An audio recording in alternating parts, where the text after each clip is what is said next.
The news alert cut through the quiet.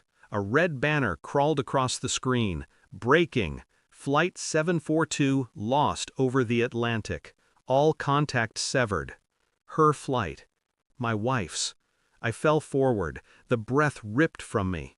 My chest caved against my own hands as if I could hold the world together by sheer force. Tears blurred the screen. I whispered her name like a prayer, like a curse.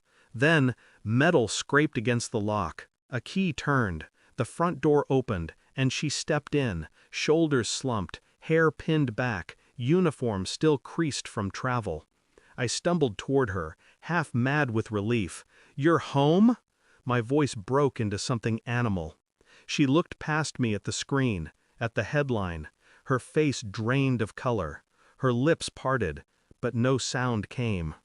And in that silence, something inside me shifted. Relief rotted into suspicion. I stood frozen as she set her bag down. She avoided my eyes, fumbling with the strap, her movements too stiff, too deliberate. I should have held her. Instead, I studied her, every twitch, every breath. "I thought you—" I stopped myself. Dead. That was the word I couldn't say. She shook her head, eyes fixed on the floor. It was a mistake, wrong flight number, confusion. But the television screamed otherwise. The anchor repeated details, the exact airline, the same departure time, the same destination. Her flight. Not a mistake. When I pressed, she snapped too quickly. "You don't understand. I can't explain everything."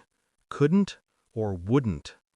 That night, I lay awake beside her, listening to her breathing, pretending to sleep. My chest hollowed as one realization settled like ash. She wasn't supposed to be here. And whatever had happened to that plane, she knew more than she would ever admit. I began quietly. While she showered, I searched her bag. No passport, no crew ID, not even a boarding pass. Only cash, large bills, too many. Her phone was cleaner than it should have been. No call history before the night she returned. A factory reset, freshly scrubbed. She told friends she was exhausted. She smiled at neighbors. To them, nothing was wrong. But I saw it. The distance, the fear behind her eyes when the news ran updates about the crash. The way she always turned the volume down, just slightly, as though the voices might drag her back. I traced the numbers she dialed on our landline. Most were routine. One wasn't. A call to an unlisted number the night before the plane disappeared. I wrote it down, carved it into my mind. Days blurred as I watched her. No questions, no accusations, only silence. That silence was my weapon. Because silence makes people reveal themselves. The investigator delivered the report in a plain envelope. I opened it alone at the kitchen table. Her name wasn't on the passenger manifest of Flight 742. But another detail was. A different woman, using my wife's credentials, boarded that flight. Her uniform, her identity. And her, my wife, never checked in at all. Instead, she'd taken a different flight, a quiet reroute paid in cash. Destination, Lisbon. The same city the unlisted number was traced to. She hadn't been a victim of the crash. She had engineered her absence. When I confronted her, I didn't shout. I slid the report across the table. She read. Her hands trembled. Her face crumbled. Finally, she whispered, "I had no choice." I leaned forward. My voice was flat. "You chose." Her eyes filled, desperate, searching for mercy. I gave her none. I told her what I'd found. The affair, the man in Lisbon, the life she had prepared in secret, funded by withdrawals from accounts I never touched. She tried to deny it at first, then broke. Tears, apologies, excuses. I didn't raise my voice.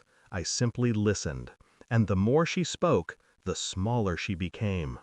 Finally, I handed her a single envelope.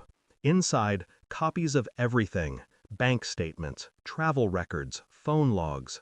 2 hours, I said. Pack a bag, leave, or this goes to everyone you know. Your family, your airline, the press. Her breath hitched.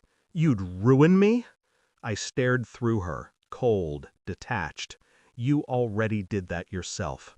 I stood, leaving her crumpled on the floor, clutching her own lies in her hands. She was gone by morning. No note, no goodbye. Only the faint smell of her perfume clinging to the empty bedroom.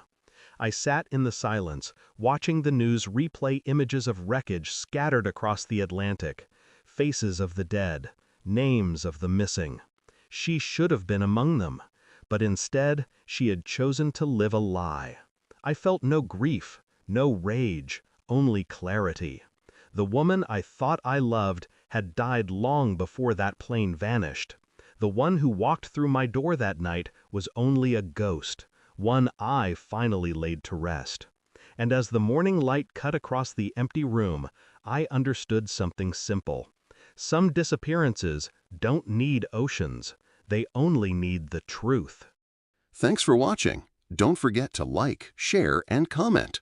Subscribe now to Cheating Stories Insight World for more amazing stories.